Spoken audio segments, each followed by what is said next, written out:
Жалкоолуктан, наданлыктан кантип арылса болот? Наданлыктан сабакка келип арылат. Анан жалкоолук кылбай арылат. Иншалла жалкоолук кылбай койсо эле булбай калат. Бирөө эртең менен суроо таң калдым. Кантип хижап кийем дейт. Мен айттым, Мадина базарга барасың дагы дедим.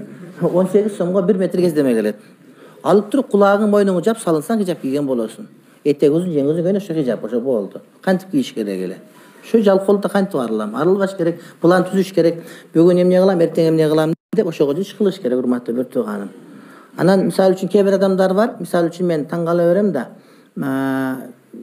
бүтө турган ишти кайра көбөйтүшөт да. Бойдок студент убакта жашаганда даратканага киргенде чыгып кетип атып, арканан тазалап келсең таза болуп калат бардыгы. Чыгып анан кайра барып тазалаш керек болот өздөрү. Таң кала бер, сен чыгып кетип атканда эле күзүгүн тазалап ачып бардыгын бүтүрүп чыгып келсең, кайра тазалаган мүмкүнчүлүк болбойт. Мындай убакыт кетпейсиң. Чыгып анан кайра даярданып келип, атайын иште ошо убакыт бөлүшкөндөргө таң кала бересиң да. Мисалы үчүн тамак жасап атканда кээ бир адамдар бар, жанагы туурап коет, ошо бүткөндө эле апарып второй мусорго аштай турган болсо эки жолу иш кылбайсың деген сөз да. Сен ошол адам эстүүрөөк болуш керек, эмне үчүн эки иш кылбай турган болуп. Анан эртеңке калтырбай турган болсоң эле жалкоолук өзүнөн өзү калып кете берет. Эгерде бир адам 5 малга бекем болсо жалкоо болбойт. Анткени 5 мал намаз адамды жалкоолуктан алыс кылат оңой эле.